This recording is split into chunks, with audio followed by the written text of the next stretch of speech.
अवधूत चिंतन श्री गुरुदेव दत्त श्री स्वामी समर्थ. स्वामी भक्तांनी कुठल्याही नकारात्मक घटनेत अडकू नये म्हणून स्वामी महाराज सतत प्रेरणा देतात आणि ते प्रेरणा देण्याचं एक छोटंसं माध्यम म्हणजे स्वामी संदेश असतात. मित्रांनो, स्वागत आहे तुमचा आपल्या स्वामी भक्तिमय या पवित्र चॅनलवर. हा चॅनल कथा सांगण्यासाठी नाही तर तुमच्या हारलेल्या मनाला जागं करण्यासाठी आहे.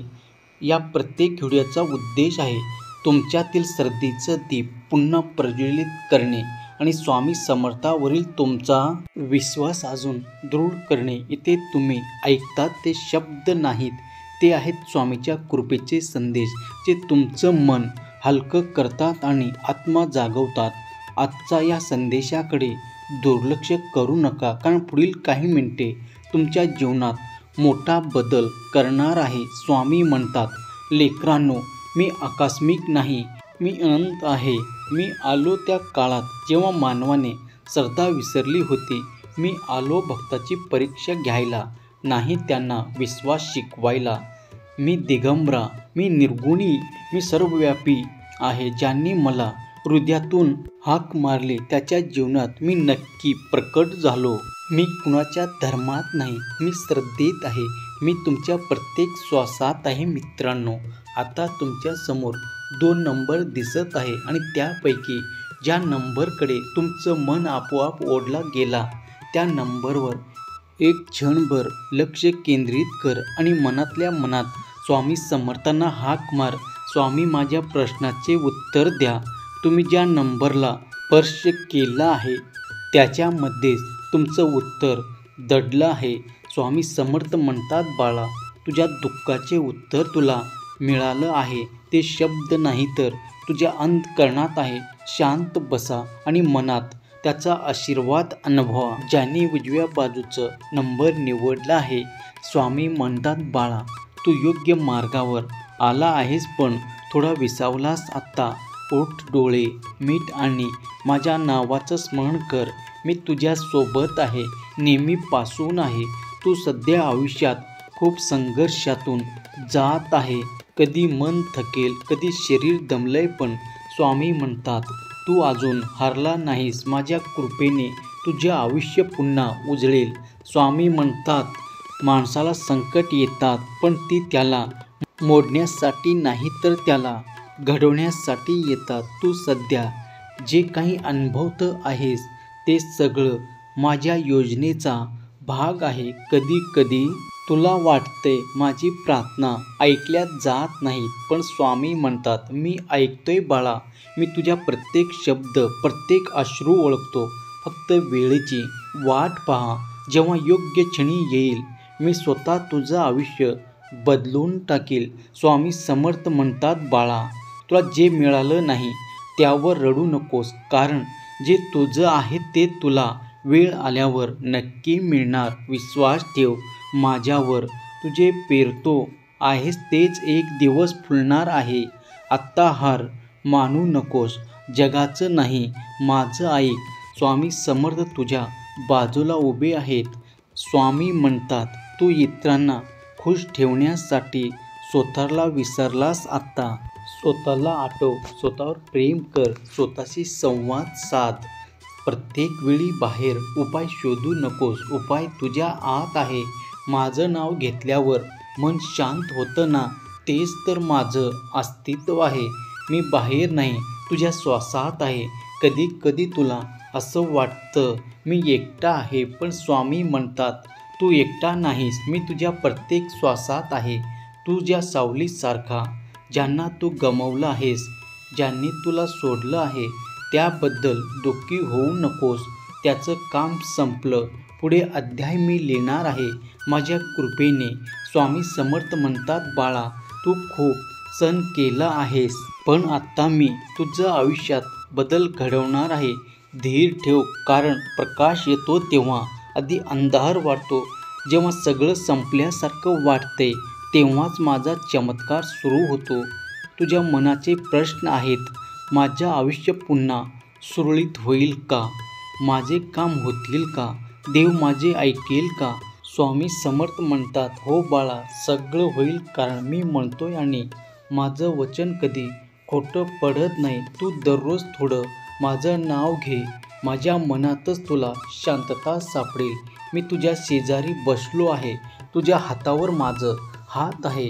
जे लोक तुला कमी लेखतात, जे तुझ्यावर शंका घेतात, त्यांना उत्तर देऊ नकोस. त्याचं नाही, माझं उत्तर बोलू दे. स्वामी म्हणतात, ज्यांनी माझ्यावर विश्वास ठेवले त्याचं आयुष्य मी स्वतः सांभाळतो. तू विचारतोस कधी, म्हणतो लवकरच. जे हरवलं ते परत येईल, जे अशक्य वाटतं ते शक्य होईल. तुझ्या मनातील अस्वस्थता ते मी दूर करणार आहे. तुझं आयुष्य नव्या दिशेने नेणार आहे. फक्त रोज सकाळी माझ्या नावाचा उच्चार कर आणि म्हण जय जय रघुवीर समर्थ. आणि मग पहा तुझ्या घरात, तुझ्या मनात, तुझ्या नशिबात कसा प्रकाश येतो.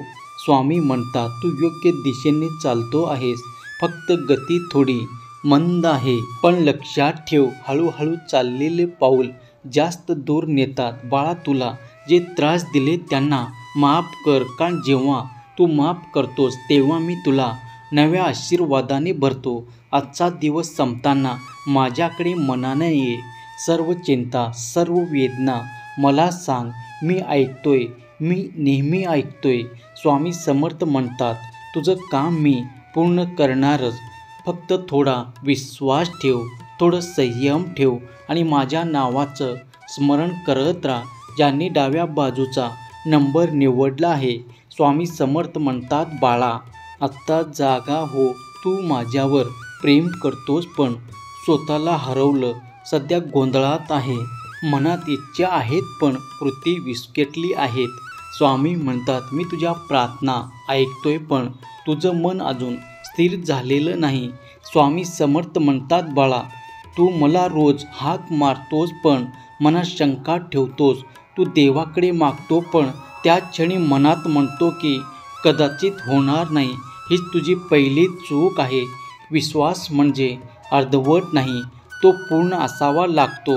तसे एखादं मूल अंधारात आईचा हात घट्ट धरतं, तसं तू माझ्या नावावर विश्वास ठेवायला शिक. स्वामी म्हणतात, दोष शोधतोस पण आतल्या आवाजाकडे दुर्लक्ष करतोस. तुला इतरावर राग येतो पण स्वतःच्या रागाचं कारण तुला माहीत नाही.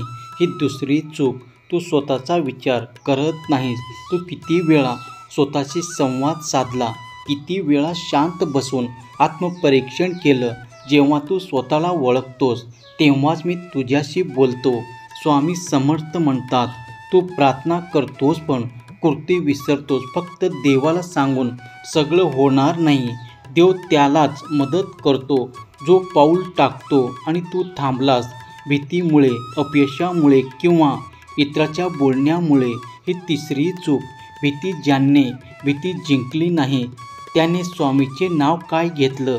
स्वामी समर्थ म्हणतात, तू इतरांना दुखवतोस की तू खूप मजबूत आहे पण आतून तुटलेला आहे. मनाचा भार तू स्वतःवर ठेवतोस पण मला तो देत नाही. तू माझ्यावर विश्वास ठेवतोस म्हणतोस पण खरोखर दिलेलं का सगळं माझ्याकडे. मनातील राग, दुःख, अपराध हे अजूनही तू धरून ठेवलं आहेस. हीच तुझी चौथी चूक, सोडून देणं.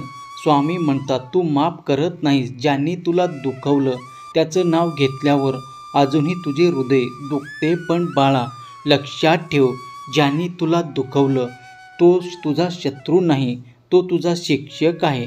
त्याच्याकडून मी तुला धडा शिकवायला माफ केल्यावर तू कमी होत नाहीस, तू उंचावतोस. स्वामी म्हणतात, तू रोज म्हणतोस माझं भाग्य साथ देत नाही, पण तू प्रयत्न करताना मन लावतोस का? काम करताना मन तिथे असतं का? की मोबाईलमध्ये, विचारामध्ये, रागात असंतोष हरवलेला असतो? हीच तुझी पाचवी चूक. मन एकाग्र नाही. जो एकाग्र नाही त्याचं नशीबसुद्धा गोंधळलेलं असतं. बाळ, माझं नाव घेताना मन एका ठिकाणी ठेव, मी तिथेच आहे, तुझ्या स्थिर श्वासात. स्वामी म्हणतात, तू आयुष्यात जे काही गमावलं त्यावर अजून अडकलास पण लक्षात ठेव, गेलं ते संपलं. मी नवीन दार उघडते, तू अजून धरून बसलेला आहेस आणि माझा आशीर्वाद तुझ्या दाराशी थांबलेला आहे. सोडून दे आणि पहा चमत्कार कसा घडतो. स्वामी म्हणतात बाळा, तू देवाकडे मागतोस पण स्वतःच्या कर्माकडे बघत नाही. ही तुझी 6वी आणि सर्वात मोठी चूक आहे.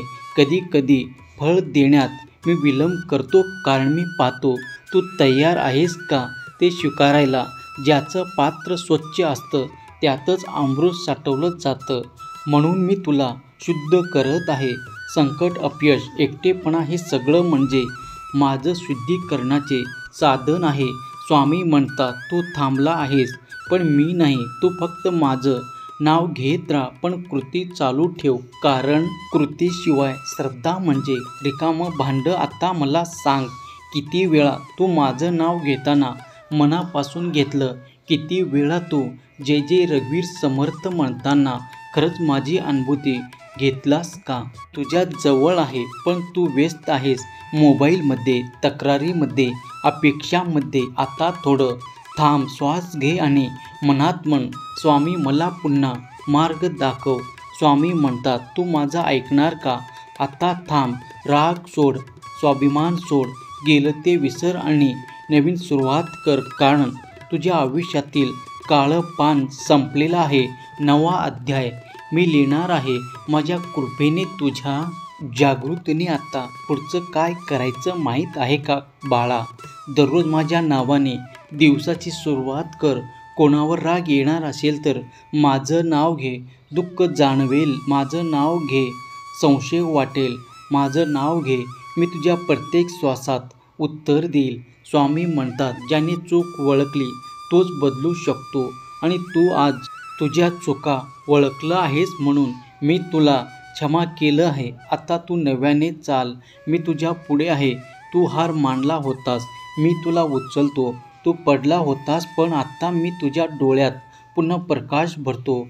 बाळा माझं ऐक, तुझं आयुष्य अजून सुंदर होणार आहे. फक्त लक्षात ठेव की स्वामी समर्थ म्हणतात कर्म बदल, विचार बदल आणि जीवन आपोआप बदलतात. मित्रांनो, स्वामी समर्थाचा हा संदेश फक्त शब्द नाही तर तो जागृत आहे. हा संदेश मनाला भेटला असेल तर लाईक करा, शेअर करा आणि चॅनलला सबस्क्राईब करा. श्री स्वामी समर्थ तुमच्या प्रत्येक अश्रुत अंतर आशीर्वादात करतील. अवधूत चिंतन श्री देवदत्त. श्री स्वामी समर्थ.